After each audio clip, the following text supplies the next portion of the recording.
Join नाही झालेले तर तोपर्यंत बाकीचे जॉइन होतात तोपर्यंत तुम्ही सुरुवात करा.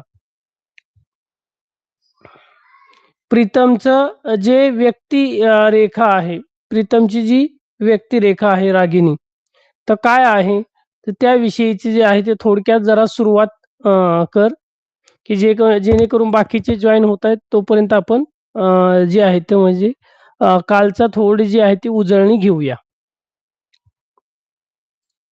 काय बरं रागिनी, वेदिका, हॅलो, आवाज येतोय माझा?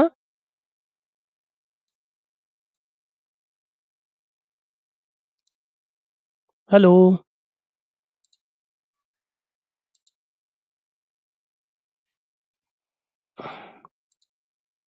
हॅलो, हॅलो,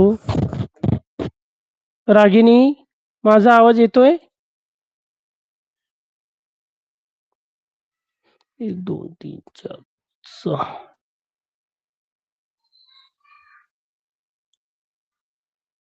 हा वेदिका, आवाज येतोय का माझा?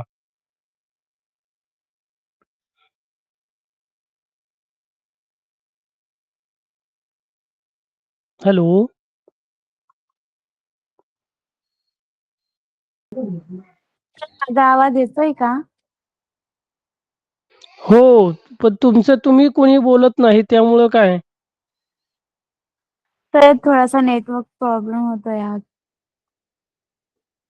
बर, नेहा, रागिनी, काय बरं प्रीतमची व्यक्तिरेखा सांगा बरं जरा, प्रीतम विषयीची माहिती. तर बाकीचे तोपर्यंत जॉईन होत आहेत तोपर्यंत आपण सुरुवात करूया. काय बरं प्रीतम हा कोण असतो, काय आहे त्याच्याबद्दलची माहिती सांगा जरा. सर मी सांगू का? हो, तू लेट झालती मी तुलाच विचारत होतो, म्हटलं तू हे करील पण तुझा आवाजच आला नाही काय. सर मी माझ्या मैत्रिणीला फोन लावला होता क्लास जॉईन करण्यासाठी. बर, असा प्रीतम हा जो असतो ना त्याचे वडील जे असतात ते सैन्यात काम करतात आणि त्याची आई ना त्याची 4 वर्षांपासून वारलेले असते आणि तो आहे ना असं म्हणजे एकटेपणाने राहतो, म्हणजे कोणाशी काही बोलत नाही एवढं. सर एवढंच. बर, अजून कोण सांगतंय?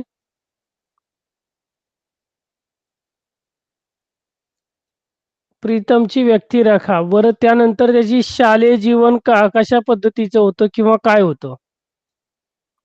तर मी सांगते रागिनी.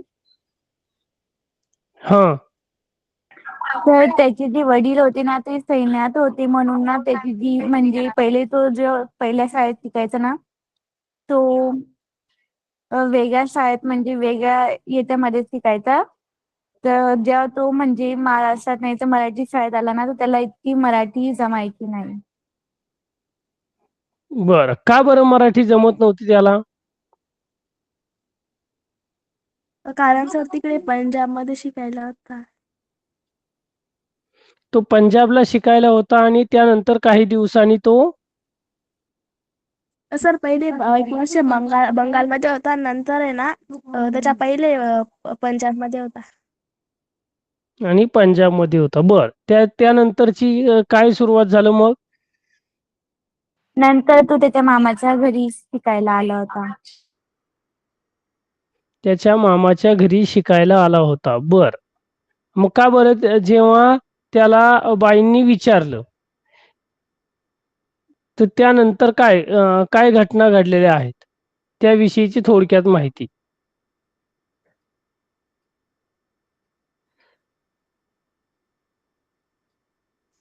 टीचर सर नंतर नाही का त्याच्या टीचरांनी त्याला तुझ्या मामांनाच भेटायला सांगितलं. तक्रार करेल असं काही. तक्रार करेन यासाठी सांगितलं, पण मग त्याला जे आहे तर त्यांनी बाईंना मग काय कारण सांगितले त्यावर? त्याची मामा त्याला हॉस्टेलमध्ये त्यावर टाकले. हॉस्टेलमध्ये त्याला कशाची भीती होती? बोर्डिंग मध्ये टाकण्याची. बोर्डिंग मध्ये टाकण्याची. बर, अजून कोण सांगते? अजून काय व्यक्तिरेखा प्रीतमची? त्यानंतर पुढे जो आहे तो कशा प्रकारे जो आहे तो त्याचं शिक्षण घेत होता आणि बाईंनी त्याला कशा प्रकारे जे आहे ते मराठी विषयीचं मराठी आणि इतर विषयांचं ज्ञान जे आहे ते कशा पद्धतीनं दिलेलं आहे.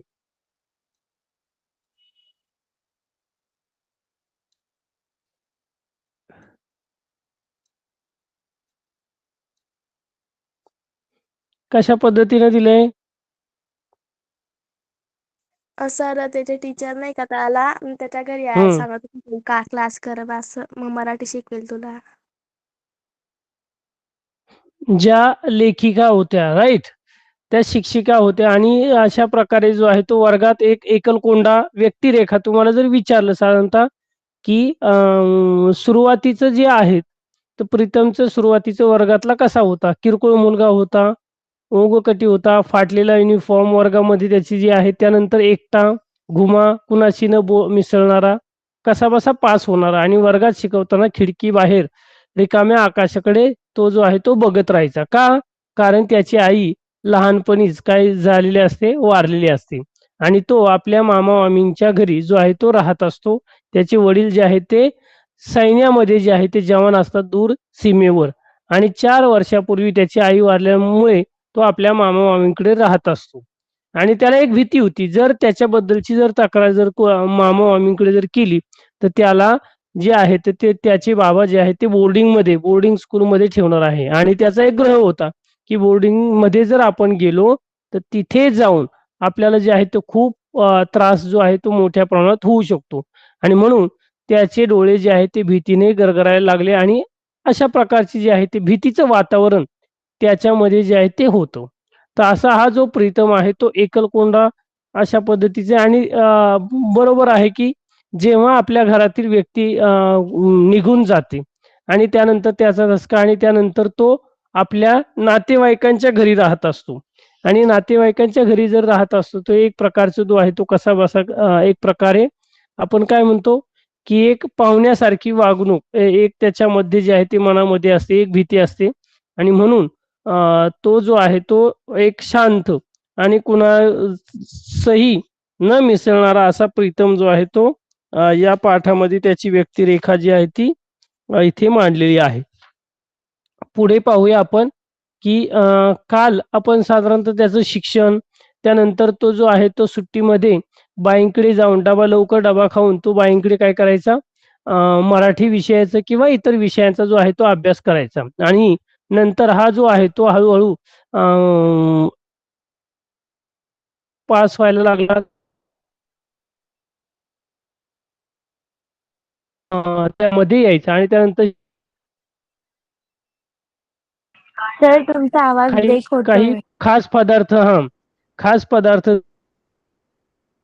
तो काय करायचा तो आवडीने खायचा आणि त्याला हवाहवासाचा वाटायचा, की बाईंनी मला काहीतरी काम सांगावं आणि तो कुठेतरी जो आहे तो आपलेपणाची भावना जी आहे ती राहिलेली होती आणि त्यानंतर अशाच प्रकारे बाईंचं जे आहे ते लग्न दुसऱ्या गावात साधारणतः बाईंचं लग्न असतं आणि शाळेतील सर्व विद्यार्थ्यांनी जे आहे ते त्यांना भेटवस्तू निरोप समारंभाचा कार्यक्रम जो आहे तो ठेवलेला असतो आणि सर्वांनी जे आहे तर काय त्याला भेटवस्तू आणलेली असते. मात्र ज्यामध्ये भेटवस्तू न आणणाऱ्यामध्ये जो आहे तो साधारणतः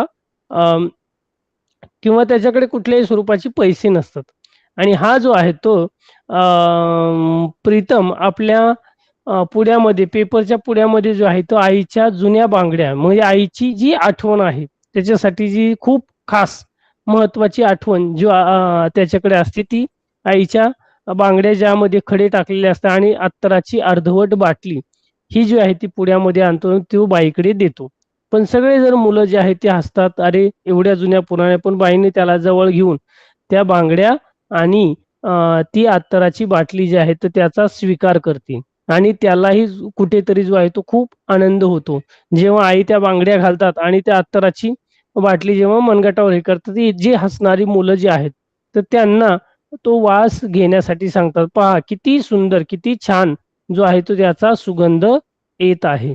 तर अशा पद्धतीने जो आहे ते बाई त्याला जे आहे त्या हव्या-हव्याशा आपल्याशा वाटू लागलेल्या असतात. इथपर्यंत जे आहे ते साधारणतः आपण पाहिलेलं होतं. आले लक्षात हो सर. का सर अजून तुम्ही काही झालेलं? मोबाईल हा हा हो, मी याचा जो आहे तो साधारणतः अभ्यास पण तुम्हाला जो आहे तो दिलेला होता. पुढे पुढे सर सुरुवात करूया केळवण आपण. सर हा, केळवणला केळवण. आमच्याकडे काय हा म्हणतात हा, तिथे? बरोबर. हा, केळवण. काय बरं, केळवणला काय म्हणतात तुमच्या भाषेमध्ये, तिकडे तुमच्याकडे गावाकडे? सर मेजवानी किंवा पाहुणचार. मेजवानीचा पाहुणचार. बरं, अजून कोण सांगतंय? अजून काय म्हणतात?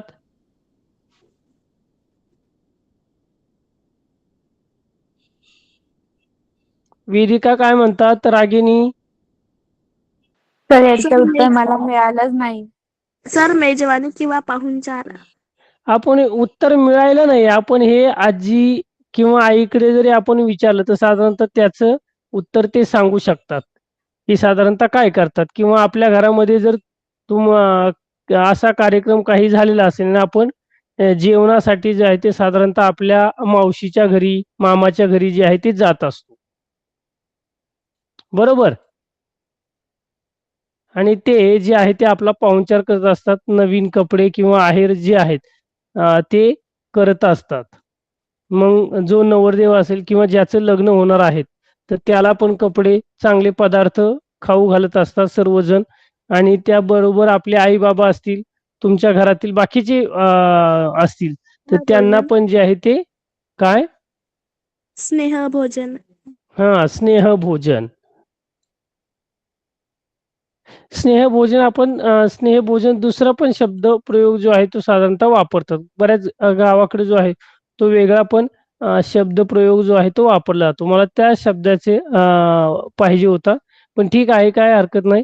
तुम्ही नंतर आजींना वगैरे जे आहे त्या आईंना विचारून तो सर शब्दप्रयोग काय आहे कशाबद्दल? किंवा केळवणला काय म्हटलं जातं गावाकडे, प्रीतिभोज.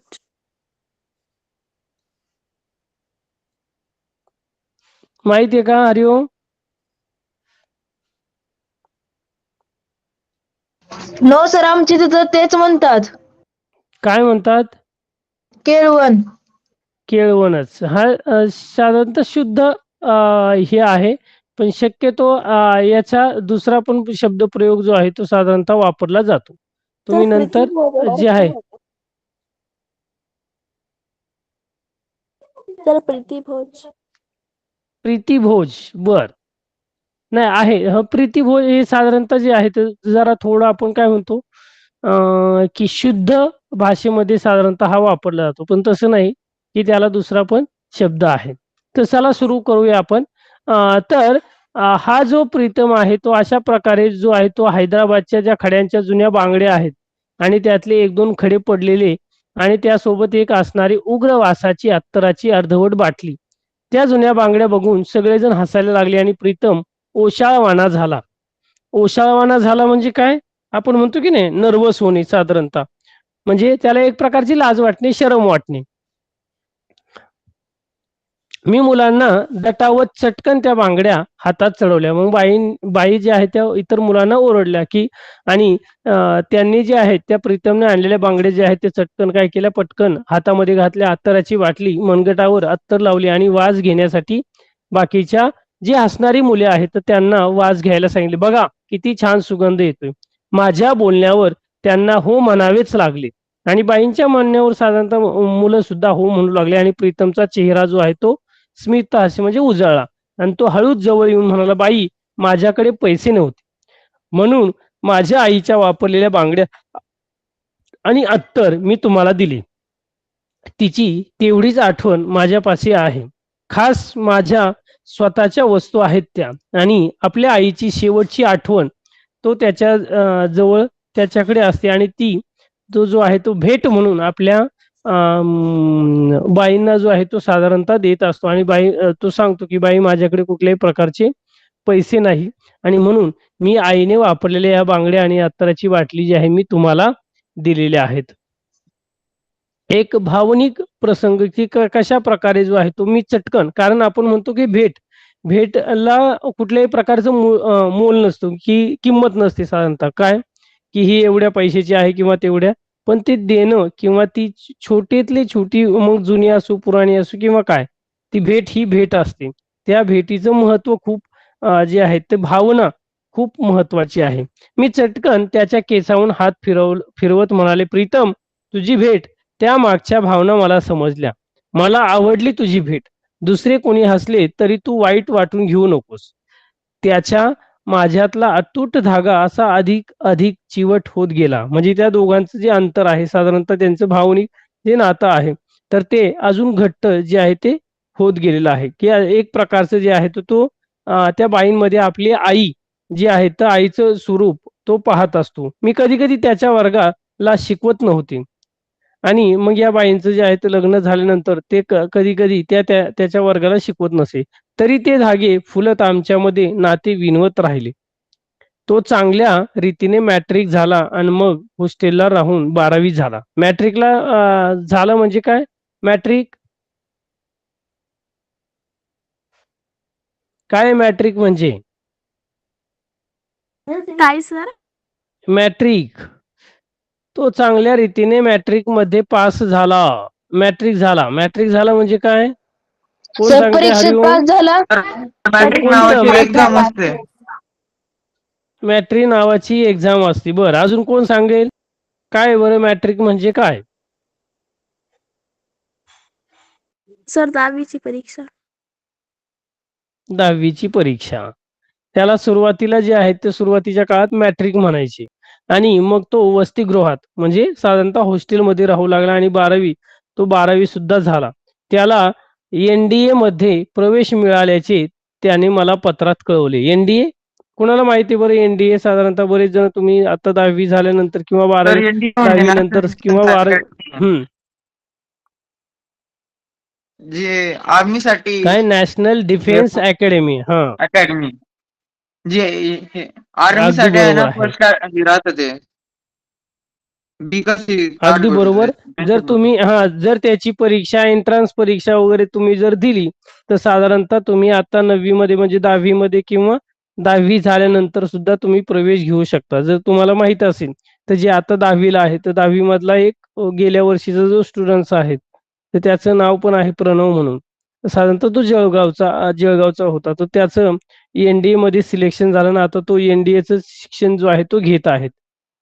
तर अशा पद्धतीनं, कारण तुमच्याच वयाचा साधारणतः तो 9वी मध्ये होता आणि त्यानंतर त्यांनी परीक्षा दिल्यानंतर जो आहे तो त्याचा नंबर लागला आणि एनडीए मध्ये जो आहे तो काय करत आहे? शिक्षण घेत आहे आता सध्याला. दरवर्षी त्याचे नव्या वर्षात शुभेच्छा देणारे पत्र त्याचे म्हणजे नवीन वर्षाचे जे आहेत तर न्यू इयर साठी तो काय करायचा? शुभेच्छा पत्र जो आहे तो द्यायचा. त्यानंतर माझ्या वाढत्या संसारात ते गुरफटलेले. मग बाई जे आहेत आपल्या संसारात घरगृहस्थीमध्ये जे आहेत त्या गुरफटलेल्या असतात. त्यामुळं त्याला उत्तर पाठवण्याचे जे आहे ते होत नसतं. कधी कधी फोन किंवा मेसेज किंवा सुरुवातीला फोन नव्हते पण काय असायचे? पत्र असायचे आणि त्या पत्रांचं उत्तर मग त्याने शुभेच्छा वगैरे पाठवल्या तर त्याचं उत्तर देण्यास जे आहेत त्या बाईंकडून जे आहेत तर घर संसारामध्ये किंवा एवढ्या बिझी असल्या कारणानं जे आहेत वैयक्तिक कारणामुळे त्यांचं होत नसेल. पण तो अगदी काटेकोर होता आणि तो काय नेहमी वाढदिवसाला असेल नवीन वर्षाला असेल तर तो काय करायचा? बाईंना जो आहे तो पत्र पाठवत राहायचा. ट्रेनिंग संपून सेकंड लेफ्टनंट म्हणून तो नियुक्त झाला आणि मग ट्रेनिंग संपल्यानंतर त्यांचं जे आहे तो मोठ्या प्रमाणात काय असतं? एक दीक्षांत समारंभ असतो, सेरेमनी असते आपण म्हणतो जसं. आणि पासिंग आउट परेड त्याला म्हटलं पण जातं. पासिंग आउट परेड साठी त्याने मला पुण्याला यायला विशेष निमंत्रण दिले आणि याची जी सेरेमनी आहे दीक्षांत समारंभ किंवा बक्षीस वितरणाचा समारंभ मोठा असतो की ज्यामध्ये जे आहे ते त्यांचे पासिंग आउट परेड असतं. तुम्हाला पण बऱ्याच जणांना माहिती असेल याबद्दलची. आणि हा जो मोठा कार्यक्रम आहे एनडीएचा तो साधारणतः जो आहे तो असतो आणि त्यामध्ये त्यांनी इन्व्हिटेशन म्हणजे निमंत्रण जे आहे तर बाईंना पाठवले असतं आणि त्यामध्ये एवढं पण की यायचे जायचं तिकीट सुद्धा त्यांनी पाठवलेलं होतं आणि मी गेले आणि तशा प्रकारे बाई सुद्धा काय झाल्या त्या विशेष कार्यक्रमासाठी पासिंग आउट परेडसाठी जे आहे ते त्या गेलेल्या आहे. आणि स्टेशनवर फुले घेऊन प्रीतम उभा होता. इतका देखणा भरदार दिसत होता की मीच आता त्याच्या खांद्याखाली येत होते. त्या दिवशी आई वडिलांना विशेष जागी बसवतात. त्याचे वडील येऊ शकले नव्हते. त्या जागी त्याने मला बसवले होते. माझ्या हातातल्या त्या बांगड्या त्यांनी बघितल्या आणि माझे हातात घेत त्यावर त्याने डोके टेकवले. त्यावर पडलेले पाणी मला कळाले तेव्हा त्याला जेव्हा छातीवर बिल्ला लावला तेव्हा मी जोराने टाळ्या वाजवल्या. म्हणजे त्याने जवळपास हे जे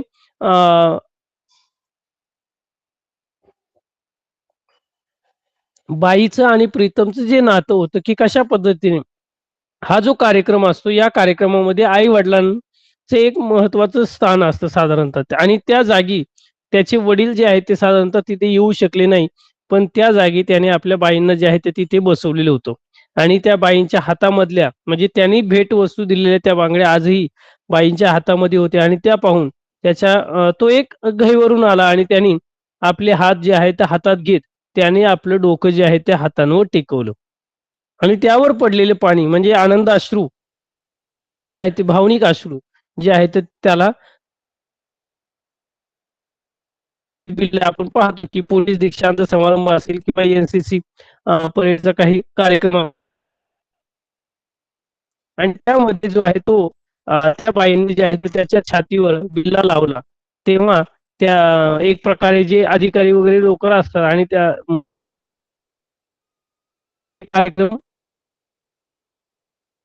तिने जे आहे ते जेव्हा बिल्ला लावला त्याने त्याच्या ज्या बाई आहेत त्या जोरात टाळ्या वाजवत होत्या आणि मग त्यांनी जे आहे ते एक प्रकारे त्यांनी काय केलं मग त्यांना मला निरोप देताना म्हणाला बाई तुम्ही येणार म्हणून मला खात्री होती. गेल्या जन्मी मी नक्कीच बाय बाय किंवा बाईंना बाय बाय करण्यासाठी स्टेशनला आलेला असतो. ब्रेक होतोय.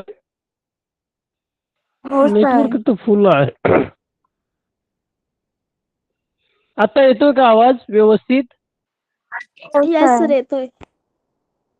हा तर या बाईंना निरोप देण्यासाठी जेव्हा तो स्टेशनवर जातो आणि तो म्हणतो की बाई तुम्ही येणार ही मला खात्री होती, मला विश्वास होता की तुम्ही नक्कीच येईन आणि गेल्या जन्मी नक्कीच मी तुमचा मुलगा होतो. 4 वर्षांनी त्याच्या लग्नाची पत्रिका तिकिटासह त्यांनी जे आहे ते माझ्या हातात पडली आणि मग 4 वर्षानंतर जे आहे तर त्याचं ट्रेनिंग वगैरे संपल्यानंतर पोस्टिंग तो चांगल्या पदावर नोकरी करत होता आणि बरेच दिवस झाल्यानंतर साधारणतः त्याच्या लग्नाची पत्रिका आणि ते पाकिट साधारणतः तिकिटाची येण्या जाण्याचे पैसे सुद्धा ते जे आहे ते बाईंच्या हातामध्ये पडले. मध्यंतरी त्याचे वडील वारल्याचे त्याने कळवले होते पण माझ्या सर्व अडचणी बाजूला सारून मी लग्नाला गेले नाही आणि मग त्याचे वडील पण जे आहे ते त्याला सोडून किंवा ते वारले आणि हे सर्व बाईंना त्याने कळवलं होतं पण बाईंच्या व्यस्त घरातील कामामुळे जो आहे तो काही वेळ न मिळाल्यामुळे तर त्या लग्नाला सुद्धा जाऊ शकला नाही.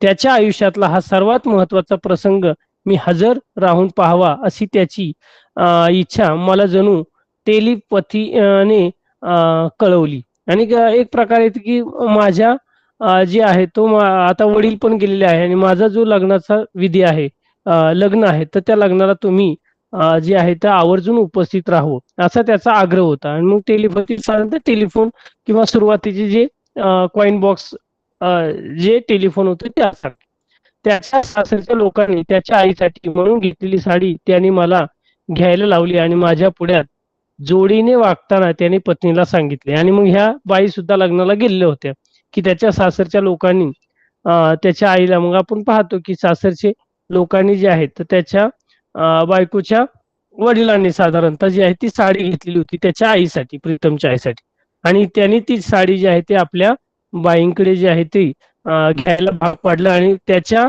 पुढ्यात म्हणजे त्याच्या समोर साधारणतः जे आहे ते आशीर्वाद घेण्यासाठी जो आहे तो आपल्या पत्नीला सांगितलं. या बाई म्हणजे माझ्या एकुलत्या एक कुटुंबीय आहेत आणि मग तो आपल्या पत्नीला म्हणू लागला की या बाई नाही तर या माझ्या कुटुंबातल्या एक सदस्य आहेत आणि त्या एकमेव आहेत.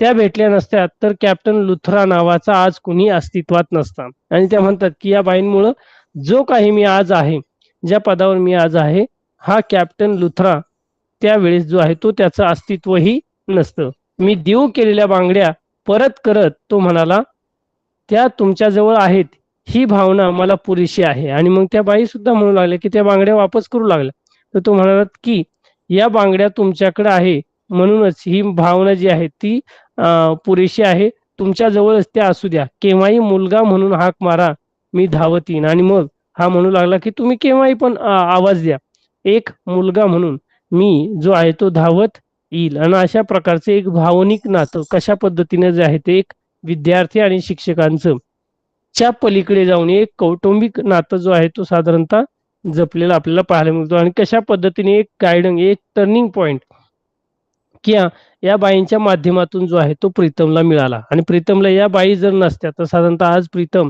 तो सांगतो आपल्या पत्नीला का हा कॅप्टन लुथरा जो आहे तो भविष्यात नसता. अशा पद्धतीचा जो आहे तो साधारणतः आपल्या बाईंना आपल्या पत्नीला जो आहे तो सांगत असतो. समजले सर्वांना? हो सर. येस. काही प्रश्न आहेत? किती सुंदर अशा प्रकारे जे आहे ते प्रीतम या नावाची जी आहे ती ही कथा आपण अभ्यासलेली आहे. यामध्ये हॅलो सर. सर एनडीए बद्दल थोडी माहिती सांगाल का? एनडीए बद्दलची माहिती साधारणतः याच्यात मुली वगैरे पण आहे किंवा काय तो याची एंट्रन्स परीक्षा असते साधारणतः. ही एंट्रन्स परीक्षा तुम्ही जर पास झाले चांगल्या पद्धतीने त्यांची जी आहे तर तुम्हाला तिथे प्रवेश जो आहे तो मिळत असतो. मग हे एनडीए साधारणतः पुण्यामध्ये आहे. त्यानंतर अजूनही बऱ्याच ठिकाणी असू शकते काय एवढं माहिती नाही. पण पुण्यामध्ये एनडीए आहे. मग तिथे तुमचं राहण्याचं याचं सगळ्या गोष्टी ज्या आहेत त्या होत असतात. तिथं शिक्षण पण होतं आणि तुमचं जे आहेत मग आर्मीसाठी लागणारे जे ऑफिसर्स आहेत किंवा काय आहेत त्याविषयीची माहिती तुम्हाला यामधून मिळत जाईल. म्हणजे सर एनडीए विषयीची माहिती तुम्हाला पाहिजे. सर आपण जर परीक्षा जर पास झालो तर आपण आर्मी मध्ये जाऊ शकतो का? हो, आर्मीमध्ये जे आहे ते साधारणतः तुम्ही जॉब करू शकता. म्हणजे आर्मीमध्येच फक्त बॉर्डरच नाही तर देशामध्ये विविध ठिकाणी जे आहेत त्या त्यांच्या संस्था आहेत किंवा केंद्र आहेत तर त्या ठिकाणी तुम्ही जे आहेत ते काम करू शकता. Okay sir. अजून पण एकच मिनिट मी त्याची इन्फॉर्मेशन पण असेल. अजून का कोणाला काय माहिती?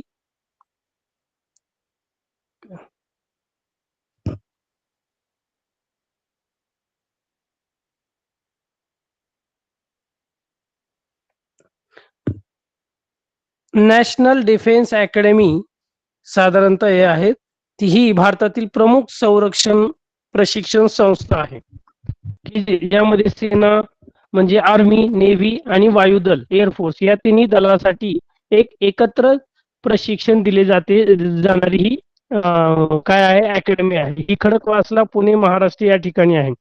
एनडीए परीक्षेबद्दल परीक्षा घेणारी संस्था ही युपीएससी संघ लोकसेवा आयोग. त्यानंतर परीक्षा वर्षातून 2 वेळा एनडीए 1 आणि एनडीए 2 अशी होती. पात्रता साधारणतः शैक्षणिक पात्रता सेना असेल तर 12वी कोणताही विषय, नौदल व वायुदल 12वी विषय, विज्ञान, गणित व भौतिकशास्त्र आवश्यक आहे. वय साधारणतः 16 ते 19 वर्ष साधारणतः आहे. वैवाहिक अविवाहित साधारणतः युपीएससी आता याच्यातले तुम्हाला येईल याविषयी 9ला पण असतात. आता ते प्रणवला विचारावं लागेल की नक्की काय आहेत किंवा काय. पण इथे इंटरनेटवर साधारणतः एवढ्याच प्रकारची आहे की लेखी परीक्षा असते. एसएसबी तुम्हाला साधारणतः मुलाखत असते. तुमची वैयक्तिक चाचणी अशा पद्धतीची जी आहे ती असते. मग गणित आणि सामान्य ज्ञानाचा जास्त सराव करावा लागतो. साधारणतः शारीरिक साधारणतः तुमचा व्यायाम वगैरे किंवा शारीरिक जी फिजिकल ज्या साधारणतः चाचणी आहेत तर ती सुद्धा खूप महत्वाची आहे. तर याची माहिती साधारणतः तुम्हाला मिळेल. किंवा कुणी जर असेल तर त्याच्याकडून साधारणतः तुम्हाला याची डिटेल्स माहिती जी आहे ती मिळू शकते.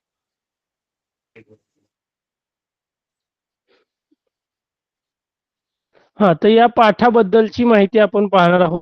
प्रीतम विषयी जी आहेत तर आपण माहिती बघितलेली आहे. बरीच माहिती जी आहे ती आपण अविस्मरणीय एक पद्धतीची भेट, त्यानंतर त्याचा यशाचा मार्ग, मॅट्रिक झाली, त्यानंतर 12वी झाली हॉस्टेलमध्ये राहून, त्यानंतर त्याने एनडीए मध्ये प्रवेश मिळवला आणि त्यानंतर सेकंड लेफ्टनंट ट्रेनिंग संपून त्याची नियुक्ती जी आहे ती झालेली आपल्याला पाहायला मिळते. आणि दरवर्षी तो काय करायचा आपल्या बाईंना जे आहेत शुभेच्छा कार्ड शुभेच्छा पत्र जे आहे तो द्यायचा. आणि जे पासिंग आउट परेड असतं, पुण्याला विशेष निमंत्रण जे आहे ते परेडसाठी त्याने जे आहे ते आपल्या बाईंना दिलेले असते आणि ते आवर्जून तिथे उपस्थित राहिलेले होते. हा एक प्रकारचं आपल्या आईच्या जागेवर त्याने जे आहे ते बाईंना मान दिल्याचं जे आहे ते इथे समजतं. बाई, तुम्ही येणार म्हणून मला खूप आनंद झाला. गेल्या जन्मी मी नक्कीच तुमचा साधारणतः मुलगा होतो. आणि अशा पद्धतीचं जे आहे ते एक भावनिक जी आहेत. त्यानंतर 4 वर्षांनी एक लग्नासाठी जे आहे ते साधारणतः त्याने आपल्या बाईंना बोलवलं होतं. आणि मग सगळं डिटेल माहिती साधारणतः त्याने आपल्या पत्नीला दिली आहे, की कशा पद्धतीने तो म्हणतो की आई वडिलांच्या प्रेमाला तो साधारणतः हा मुकलेला आहे. विश्वास शिक्षिकेच्या वात्सल्याने, म्हणजे ज्या बाई आहेत तर त्यांच्या वात्सल्याने, त्यांच्या मार्गदर्शनानुसार जो आहे तो हा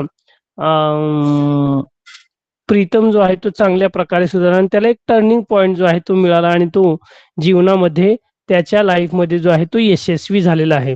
आणि त्या जर एक कृतज्ञता तो आपल्या पत्नीला सांगतो की या बाई जर भेटल्या नसत्या तर आज कॅप्टन लुथरा नावाचा आज कुणी एक प्रकारचा अस्तित्वात नसता. अशा प्रकारची खऱ्या रिअलिटी ही स्टोरी जी आहे ती प्रीतम नावाच्या मुलाची आहे.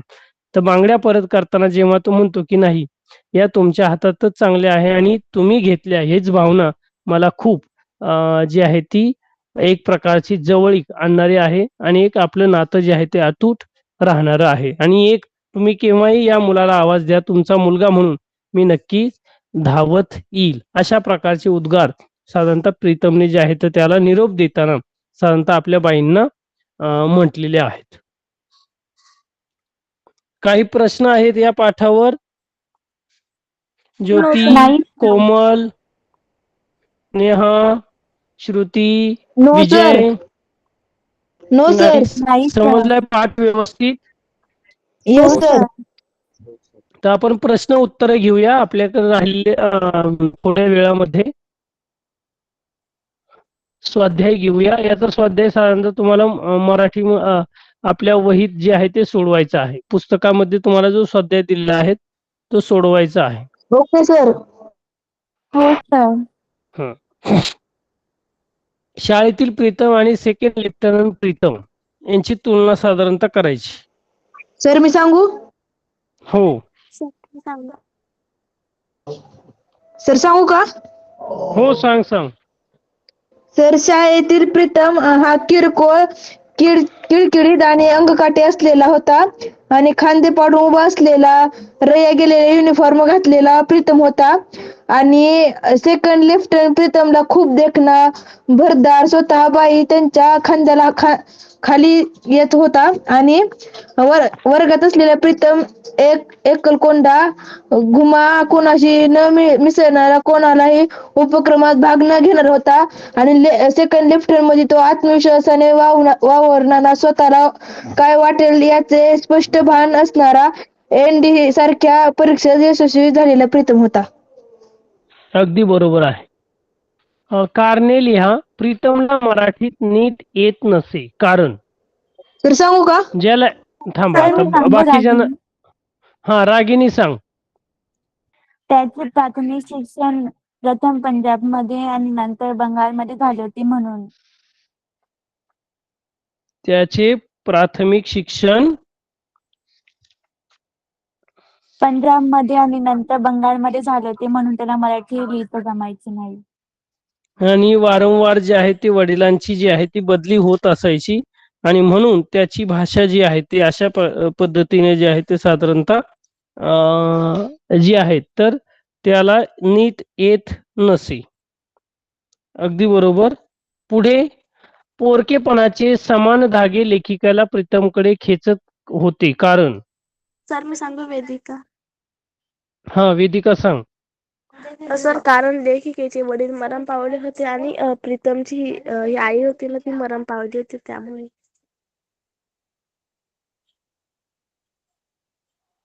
अगदी बरोबर. पुढे प्रतिक्रिया लिहा.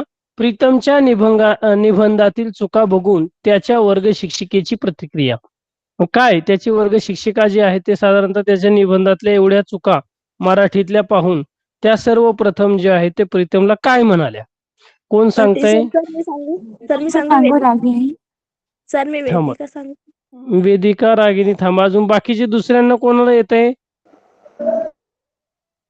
विजय तू सांगतोस?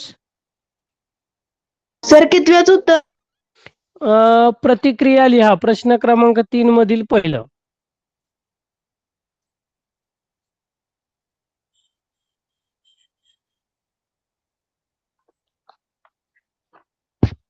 सर तेच का प्रीतमच्या निबंधातील चुका बघून त्याच्या वर्ग शिक्षकाची काय प्रतिक्रिया होती? सर मी सांगू का सर मी वेदिका? सांगू का? हो सांग, विजय सांग. सर तुला नीट मराठी लिहिता येत नाही का? तुझ्या आई वडिलांनी मला ताबडतोब भेटायला सांग. तू दिवसेंदिवस आळशी होत चालला आहेस. तुझ्या पालकांचा तुझा बेजबाबदारपणा कळायला हवा. साधे शब्द लिहिता येत नाहीत असे त्याच्या प्रीतम त्याला अशा मॅडम प्रीतमला म्हणाल्या. अगदी बरोबर आहे. साध्या सोप्या ज्या चुका आहेत तुझ्याकडून मोठ्या प्रमाणात होत आहे आणि याचा परिणाम जो आहे तो कुठेतरी होतोय. म्हणून तुझ्या आई वडिलांना, आई बाबांना सांग की मला भेटण्यासाठी, मला त्यांच्याशी जी आहे ती तुझी तक्रार करायची आहे. अबोल प्रीतम भडभडा बोलल्यानंतर वर्ग शिक्षिकेची प्रतिक्रिया काय आहे? मग तो सांगू लागला की कशा पद्धतीने जे आहे तर बाई जे आहे ते काय होतील तर हे जे आहे ते माझ्या मामा मामींना किंवा यांना सांगू नका की जेणेकरून मला बोर्डिंग स्कूलमध्ये राहावं लागेल. आणि हा अबोल प्रीतम भडभडा बोलल्यानंतर त्याच्या वर्ग शिक्षिका जे आहेत तर ते त्यांची प्रतिक्रिया काय आहे नंतर साधारणतः यांनी सांगितलं की साधारणतः माझी आई जी आहे ते साधारणतः 4 वर्षापूर्वी वारली. माझे बाबा जे आहे ते जवान आहेत, सीमेवर असतात आणि मी इकडे त्यांच्या सांगण्यावरून मी साधारणतः इथे मामा मामींकडे राहत आहे. आणि एक प्रकारे जे आहे ते हे सगळं ऐकल्यानंतर त्यांच्या वर्ग शिक्षिकेची काय प्रतिक्रिया होती? सर मी सांगू का? नाही, आता मी तू नाही. सांगू रागिनी. वेदिका, मी सांगू का? रागिनी आणि हरिओम सोडून ज्योती, नेहा. सर मी सांगू का सर मी वेदिका? सांगू का? थांबा, तुम्ही 3 जण थांबा जरा. बाकीच्यांना पण विचारू द्या मला. थांबा. हरिओम आवाज येतोय का? सॉरी सर मी आता जॉईन झाला तुम्हाला काहीच माहित नाही सर. बर, अजून कोण आहे? कोमल, सर मी सांगू का विजय? नेहा. थांबा, अगोदर सर्वप्रथम रागिणीने सुरुवात केली ना, रागिनी. त्यानंतर सर मी वेदिका सांगू तुला. का? थांब विजय, थांब जरा वेळ. हा, आपण तू पुढच्या प्रश्नाचं उत्तर सांगायचं, मी विचारतो तुला. हा, ओके सर. रोटेशन वाईज घेऊया किंवा हिनं सांगितल्यानंतर जर तुझं वेगळं असेल तर तू पण सांग. हा, वेदिका सांग. आपण प्रीतम भरपडा बोलल्यानंतर वर्ग शिक्षिकेची काय प्रतिक्रिया होती? सर टीचर त्या प्रीतीला सांगतात की मला यातले काहीच माहित शिक्षक, नाही सर. टीचरच्या नाही. असं तुम्ही उत्तर हे लिहिणार आहे परीक्षेत किंवा तुमच्या वहीमध्ये तुम्ही हे उत्तर लिहिणार आहात उत्तर पत्रिकेमध्ये, अशा स्वरूपाचं सांगायचं. Okay sir. सर सांगू का मी? मला यातले काहीच डाऊट नव्हते. तू असं कर की Sorry. उद्यापासून दुपारच्या सुट्टीत लवकर डबा खायला पाठवते. मी तुला मराठी शिकवेन असं मग बाकी विषय तुला समजतील, सहज समजतील असं. सर मी सांगू का विजय? हो विजय सांग बरं. सर बाईंनी प्रीतमला जवळ घेतले आणि त्याच्या चेहऱ्यावरून हात फिरवला होता. हात ठेवला आणि त्यानंतर तू काय, त्या बाई काय म्हणाल्या प्रीतमला? सर मी सर लगेच मी सांगू सांगतो. काय म्हणाले ते? सर मी सांगू का लगेच? थांब, नवीन नको, अगोदर ते जे आहे ते याला पूर्ण करू द्या. हरिओम, बाकीचे ऐका प्रश्नाचं उत्तर. काजल, तुम्ही सर पण सांगू का सांगायचे त्या ते प्रश्नाचं करा. उत्तर पूर्ण? हो. बाईंनी प्रीतमच्या चेहऱ्यावर हात फिरवला आणि म्हटल्या, प्रीतम मला यातलं काहीच ठाऊक नव्हतं. असं कर की उद्यापासून दुपार सुट्टीत लवकर डबा खा आणि खेळण्याऐवजी माझ्याकडे ये. मी तुला मराठी शिकवलं आणि बाकी सर्व विषय तुला समजू लागतील. अगदी बरोबर आहे. लवकरात लवकर तुझा डब्बा जो आहे तो खाऊन तू काय कर, सुट्टीमध्ये जे आहे ते माझ्याकडे ये. मी तुला मराठी विषयाबाबत जे आहे ते तुझ्या मी शिकवल आणि इतर विषयांबद्दल जे आहे ते काहीतरी तुला मार्गदर्शन जे आहे ते मी करेल. तर असे साधारणतः जे आहेत त्या बाईंच्या प्रतिक्रिया आहेत. लेखिकेची कृती व तिच्या कृतीतून अभिव्यक्त होणारे गुण याची जुळणी करायची आहे. एकेकाने सांगायचा. नंबर इथे चॅट बॉक्स मध्ये टाका. उदाहरण दिले. बाईंनी प्रीतमला जवळ घेतले. सर इथे मी चॅट सांगू बॉक्स ओरली नाही, मला चॅट बॉक्स मध्ये टाकायचे.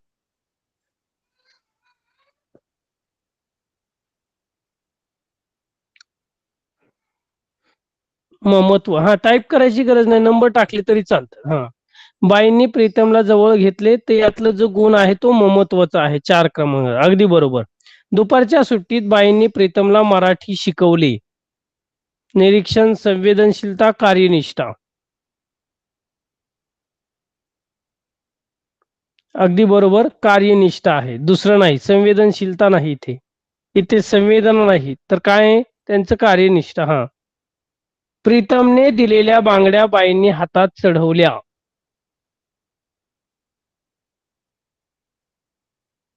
इथे दुसरं आहे संवेदनशीलता.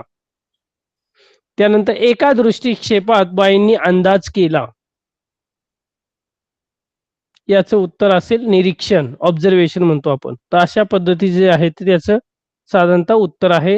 हा स्वाध्याय साधारणतः पहिलं जे आहे तर तुम्हाला बाईंनी जवळ घेतले, ममत्व म्हणजे इथे अ येईल. निरीक्षण हे साधारणतः ई येईल. संवेदनशीलता हे नंतर ई येईल. आणि दुपारच्या सुट्टीत शिकवण्याचे जे आहे तर आ येईल. तर अशा पद्धतीचे आहे.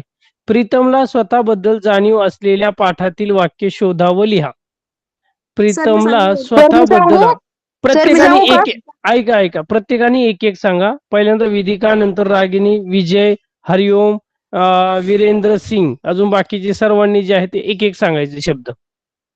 ओके सर, आधी मी सांगू हम्म. का? सर मी सांगू अं, वेदिका. वेदिका पासून सुरुवात करू. वेदिका, रागिनी, मग विजय. Sir okay sir. मी नापास झालो तर बाबांना सांगून ते मला बोर्डिंगात ठेवणार आहे. प्रीतमला स्वतःबद्दल जाणीव असलेल्या पाठातील वाक्य. स्वतःबद्दलची जाणीव, काय जाणीव त्याला, तर त्याबद्दलची वाक्य तर साधारणतः सांगू का तुम्हाला. मी? वेदिका जरा चुकलेला आहे, म्हणजे परफेक्टली ते नाही. हा, विजय. सर त्याला वाटत होतं की मला मराठी नीट येत नसल्याने बाकी विषय कळत नाहीत. माझ्याबद्दल तक्रार केली तर मामी खूप टाकून बोलेल, मग मामा मला मारतात. मी नापास झालो तर बाबा मला ते बोर्डिंगमध्ये ठेवणार. तिकडे मुलांना खूप त्रास देतात. बाबा वारंवार विनंती केल्यामुळे मामांनी मला ठेवून घेतले आहे, असे त्याला वाटत होते. तो हळूच जवळ येऊन म्हणाला, बाई माझ्याकडे पैसे नव्हते म्हणून माझ्या आईच्या वापरलेल्या बांगड्या तर मी तुम्हाला दिले. मग तीच तेवढीच आठवण माझ्यापाशी आहे असे त्याने सांगितले. आणि खास माझ्या स्वतःच्या वस्तू आहेत त्या. या बाई म्हणजे त्या मुलाचे एकुलते एक कुटुंबीय आहेत. त्या भेटल्या नसत्या तर कॅप्टन लुथूर नावाचा आज कुणी अस्तित्वात नसता. ओके. हा, अजून कोणाला वेगळं सांगते? रागिनी. सांगू रागिनी. हो.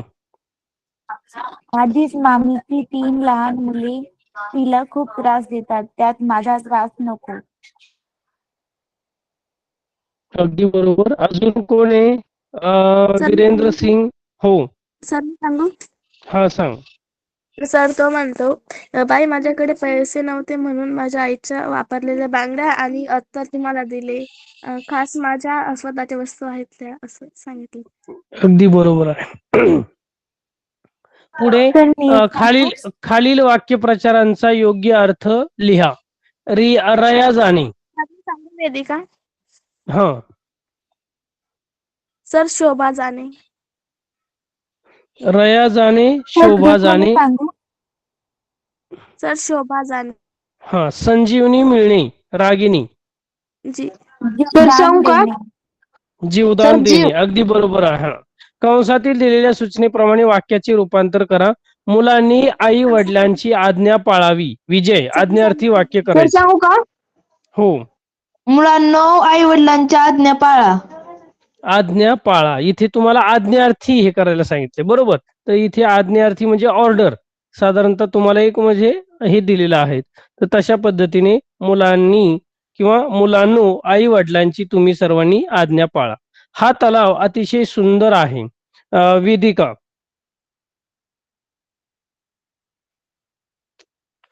हरिओम, पुढच्या प्रश्नाचं उत्तर सांगायचे. बापरे, रस्त्यावर केवढी ही गर्दी आहे. हरिओम. हा वेदिका सांग. हा तलाव अतिशय सुंदर आहे.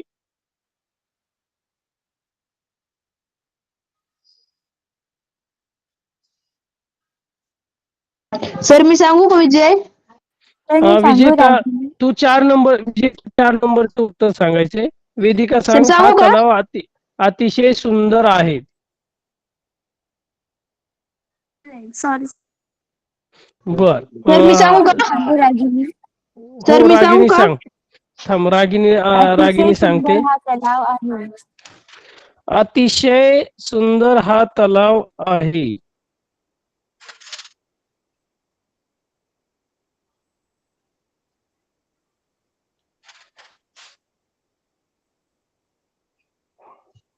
हा सर मी तलाव तिसरं आणि अतिशय चौथं सांगू सुंदर का? आहे.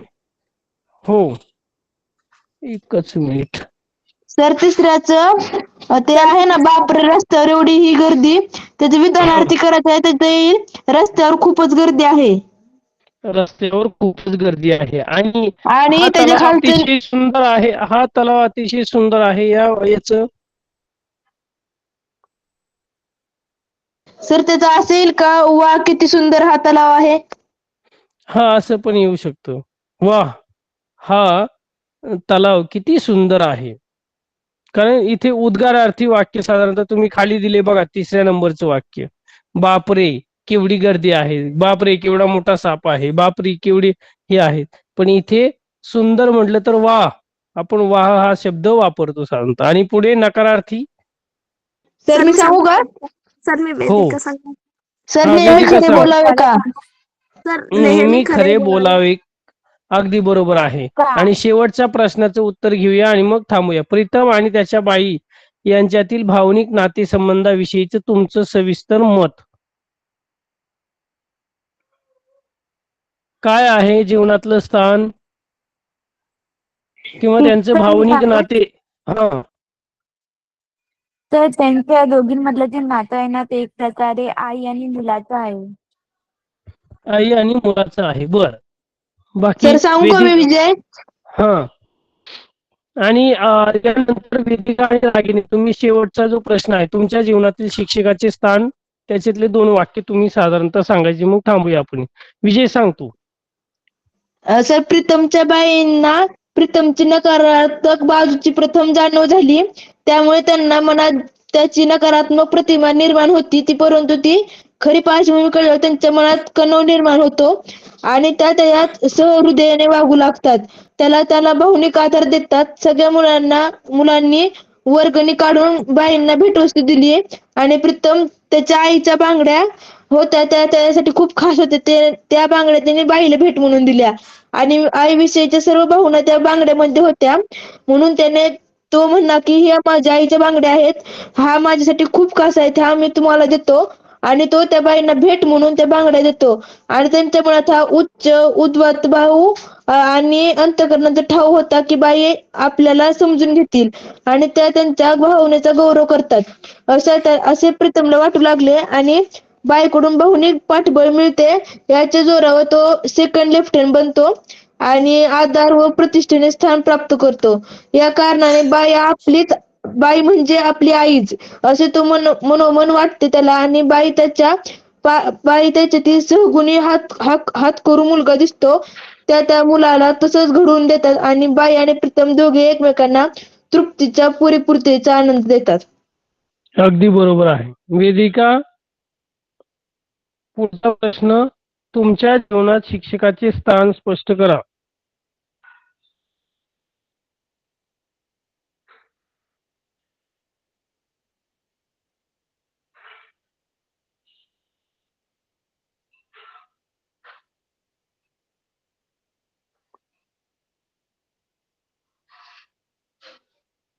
रागिनी. सर कसे सांगायचं आहे? तर दुसऱ्या प्रश्नाचं सांगायचंय का उत्तर? हो, तुमच्या जीवनातील शिक्षकाचे स्थान स्पष्ट करा किंवा काय. ते साधारणतः तुम्हाला तुम्ही काय करा, याचं उत्तर जे आहे ते लिहायचं आहे. तुमच्या याच्यात होमवर्कला आज हा पूर्ण स्वाध्याय सोडवा आणि त्याचं जे आहे ते ग्रुपला पाठवा त्याची उत्तरं. तर आपण जे आहे ते त्यामध्ये बघूया. चालेल. तर ओके सर. थांबूया इथेच. तुम्हाला परत 8:30चा पण तास आहे. सर्वांना sir. शुभ रात्र. Bye sir, good night, thank you. शुभरात्र सर. बाय.